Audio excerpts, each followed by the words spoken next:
ច្ចុប្បន្នការផ្ដល់សេវាសាធារណៈលើការធ្វើសមុទ្រកំណើតការបញ្ជាក់សញ្ញាបត្រការធ្វើស្លាកលេខម៉ូតូក៏ដូចជាការធ្វើលិខិតស្នាមផ្សេងទទួលបានការពេញចិត្តពីប្រជាពលរដ្ឋ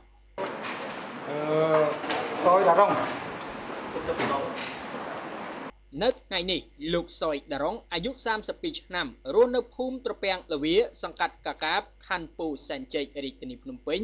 លោកទើបតែទិញម៉ូតូថ្មីមួយគ្រឿងបានមកបំពេញបែបបទធ្វើស្លាកលេខសម្គាល់យានយន្តការផ្ដល់សេវារបស់អាជ្ញាធរមិនស្មុគស្មាញមិនចំណាយពេលយូរឡើយគ្រាន់តែរយៈពេលប្រមាណជិត1ម៉ោងលោកដារ៉ុងបានទទួលស្លាកលេខសម្គាល់ម៉ូតូជាកម្មសិទ្ធិរបស់ខ្លួនបាទតម្លៃថ្លៃថ្នូរដូចជាខាងក្រសួងសាធារណការគាត់ដាក់ឲ្យអញ្ចឹងគឺតម្លៃថ្លៃថ្នូរគឺវាតម្លៃដូចខាងក្រសួងសាធារណការដាក់ឲ្យអញ្ចឹង40000រៀលចឹងពេលមកយកគេមានយកក្រៅយកអីអត់មានទេបងអត់មានទេក៏ឲ្យតែថ្លៃសេវាខាងធ្វើផ្លាកលេខហ្នឹងអស់40000ហ្នឹងបាទ40000រៀល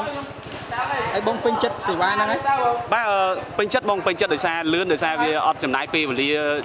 ច្រើនដូចកាលពីមុនយើងត្រូវតែជិះទៅខាងប្រែកលៀបទៅធ្វើឲ្យមានខាងអ្នកទៅធ្វើមានច្រើនអញ្ចឹងយើងត្រូវការរងចាំយូរតែខ្ញុំមកនេះមិនដល់10នាទីផងបាទគាត់អាចដោះស្រាយឲ្យបានលឿនបាទក្រៅពីលោកសយដារ៉ុងប្រជាពលរដ្ឋដែលមកទទួលសេវាសាធារណៈនៅខណ្ឌពោធិ៍សែនជ័យរាជធានីភ្នំពេញជាច្រើនក៏ពេញចិត្តចំពោះការផ្ដល់សេវានេះដែរសេវានៅនេះសេវាហ្នឹងគេយកធម្មតាចាមកងាយស្រួលចាអត់អីទេសេវាគេលឿនឆាប់បានដើម្បីសញ្ញាបត្រដែលបាននេះហើយបញ្ជាក់ហើយបានថ្ងៃបញ្ជាក់4ថ្ងៃចាតែអត់បានទេអត់ខ្ញុំបញ្ជាក់6ស្លឹកក៏មិនតែពេលបានមកវិញតែ5ស្លឹកឯងហើយអត់តែ5ធន់នេះយូរណាស់អត់ផងអត់យូរផងព្រោះឥឡូវសេវាកម្មគឺរាជរដ្ឋាភិបាលយើងបានកំណត់មកវាងាយស្រួលជាងមុនអត់ដូចមុនទេដូចមុនគឺរងចាំយូរតម្រាំបានផ្លាកលេខតម្រាំបានកាត់គ្រីគឺរងចាំហើយត្រូវចំណាយពេលវេលាទៅឆ្ងាយទៀតបាទអត់ដូចឥឡូវតែមួយផ្លែតហើយ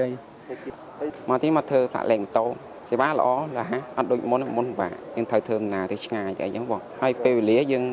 ចំណាយតិចជាងមុនដែរកាលមុនដូចយើងមកបានកាត់គ្រីមួយខែឥឡូវធ្វើព្រាមមួយថ្ងៃបានពេញចិត្តបងចំពោះសេវាកម្មល្អព្រោះថាយើងចំណាយពេលតិចយើងចំណាយថវិកាតិចហើយសេវាបានល្អដូចមុនដែរចង់ឲ្យសេវាសាធារណៈផ្សេងក៏បានដូចការិយាល័យច្រកចេញចូលទាំងមួយទាំងអស់គឺល្អផ្ទាំងតម្លៃសេវាសាធារណៈត្រូវបានបិទនៅលើជញ្ជាំងនៅពេលដែលប្រជាពលរដ្ឋចូលមកដល់ទីនេះនឹងឃើញនៅតារាងតម្លៃលើសេវាកម្មនានាដោយមានទាំងគិតថ្លៃនិងមិនគិតថ្លៃផងដែរតារាងនេះគឺសម្រាប់កំណើតរយៈពេល3ថ្ងៃប៉ុន្តែឥឡូវលោកចៅគឺអត់យកទេបាទគឺលែងយកលុយហើយតែដោយសារការទេសដីនេះគឺមានរយៈពេល15ថ្ងៃបាទនេះគឺបរិយារបស់ការឡាយរបស់ច្រកនេះខាងដីធ្លីការផ្ដល់សេវាសាធារណៈជូនប្រជាពលរដ្ឋមានភាពប្រសើរឡើងក្នុងរយៈពេលប្រមាណឆ្នាំកន្លងមកនេះរាជរដ្ឋាភិបាលកម្ពុជាអាណត្តិទី5នៃរដ្ឋសភា